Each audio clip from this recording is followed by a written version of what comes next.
Thomas, Percy, and James were looking at the early morning sky. "Everyone's so much happier when springtime comes," said Thomas.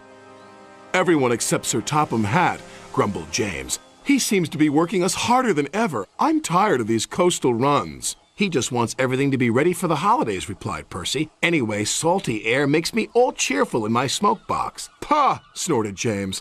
"It's the countryside that really gets me fired up. It's the only place to be." And he puffed away to collect his freight cars from the docks. Thomas and Percy had to take some empty freight cars to the scrap yards. In a siding, they saw an old coach. She looked very sad. "What are you doing here?" "They called me Old Slow Coach and told me I wasn't useful anymore. Now only the mice ride in me." "Well, you may be dusty, but you look in perfect shape." The yard manager appeared. "Come along. I have freight cars for you to take away." "Excuse me," said Percy's driver. "Can you tell us about this coach?" "Old Slow Coach. She's been here for years. She'll be broken up when we find the time." The engines were dismayed. "We'll try and help you," said Thomas. But he didn't know how.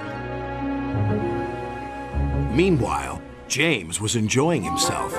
"This is the life," he chortled. But he was heading for trouble. One of the fuel cars was leaking.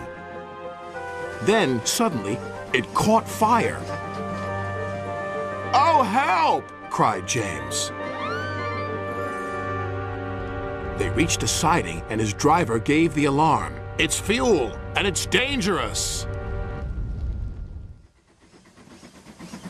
As Thomas and Percy approached the junction, they saw the smoke and a guard waving a red flag. "Sparks from James's funnel have set the cars ablaze," he called. "The fire is under control, but it's quite a mess." "You said the countryside got you all fired up, James," said Percy, "but I didn't think you meant it in this way." "Ha!" snorted James. "It was the stupid car's fault, not mine."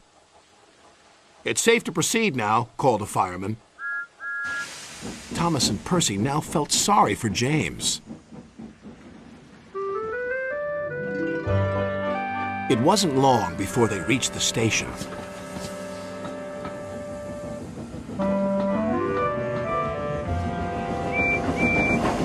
Later, as they were having a long drink at the water towers, they suddenly heard a commotion. "What's the matter?" Thomas asked.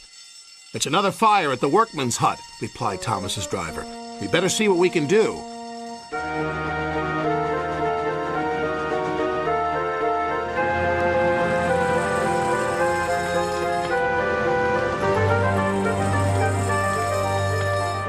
The fire engines had a big problem. "We are completely out of water," cried a fireman. "We can't use seawater because it clogs our works. You'll just have to let that building burn." Then Thomas had an idea. "Why don't you use the water in our tanks? We've just refilled them." The firemen wasted no time. "You're very clever engines," chuckled their drivers. Soon the fire was out, but the hut where the workmen lived was destroyed. "The men can't sleep on the beach," said the foreman. "What about Old Slow Coach? She would be perfect for the workmen," said Percy.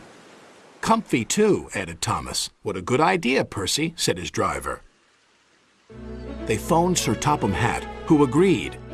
"She'll be spick and span by the time you collect her." And she was, and very happy, too.